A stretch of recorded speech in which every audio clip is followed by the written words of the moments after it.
À 47 km à l'ouest de Bujumbura, les caféiculteurs de la province de Bubanza accueillent les dernières séries de café.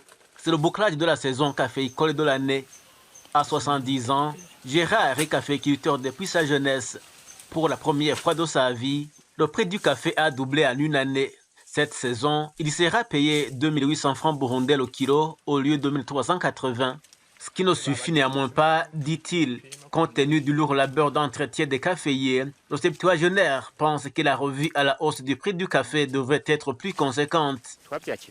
Nous nous en réjouissons. Personne n'avait revu à la hausse deux fois le prix du café. Mais vu le taux d'inflation sur le marché, un employé qui l'on payait 3 000 francs exige désormais 5 000 francs avec restauration. Même si le gouvernement s'était efforcé d'augmenter le prix du café, nous demandons que le prix soit fixé à 5 000 francs le kilo.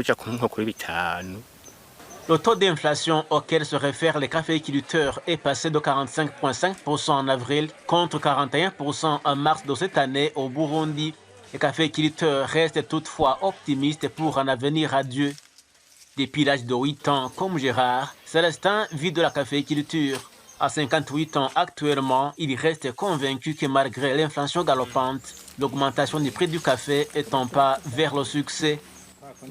Depuis l'âge de 12 ans, je produis du café. À l'avenue des usines, le kilo de café s'achetait à 36 francs burundais. On était payé à 36 000 francs la tonne de café. C'était beaucoup d'argent. On s'investissait beaucoup pour l'entretien des caféiers car on n'avait que le café comme principale source de revenus. Même actuellement, nous ne nous relâchons toujours pas quant à l'entretien des caféiers. Introduit entre 1930 et 1950 sous la colonisation belge, le café reste la culture industrielle, source d'au moins 60% de devises dans le pays.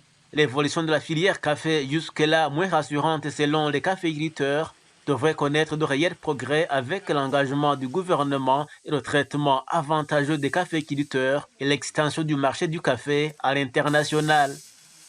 En nous référant à la période d'avant, nous constatons que la production caféicole diminue. Le gouvernement y mettait des fonds, procédait à la sensibilisation en encourageant les jeunes. Actuellement, la caféiculture n'est pas attractive, ce qui provoque la chute de la production. La filière café a connu des hauts et des bas. Un suivi et un engagement des partenaires multilatéraux s'imposent pour booster la production du café marchand, dont la chute est estimée à plus de 50% ces dernières années. La Confédération nationale des associations des caféiculteurs du Burundi estime que la politique de zéro droit de douane sur les exportations de 53 pays africains vers la Chine permettra la redynamisation du secteur caféicole burundais. Et la suppression de ces droits de douane va nous avantager en termes de compétitivité. Nous avons quand même l'assurance d'avoir le café de qualité. Si le marché, quand même, ça nous donne une bonne position, ça va aussi nous faciliter en termes de compétitivité par rapport aux autres pays limitrophes. Nous espérons quand même avoir un gain considérable en termes de la rentrée de devises parce qu'étant compétitif sur le marché, nous allons avoir l'opportunité d'écouler notre production qui, ces derniers temps, connaissait un certain problème en termes d'écoulement. La suppression des droits de douane sur les importations en provenance de 53 États africains promet d'accroître significativement les échanges commerciaux entre l'Afrique et la Chine. Il faut rappeler que depuis bientôt une année, le Burundi jouit d'un accord co-signé avec la Chine en marge du FOCAC 2024 qui a ouvert un nouveau marché chinois pour le café burundais. On te dit Testeni Dagira, Sagetienne français, Bujumbura, Burundi.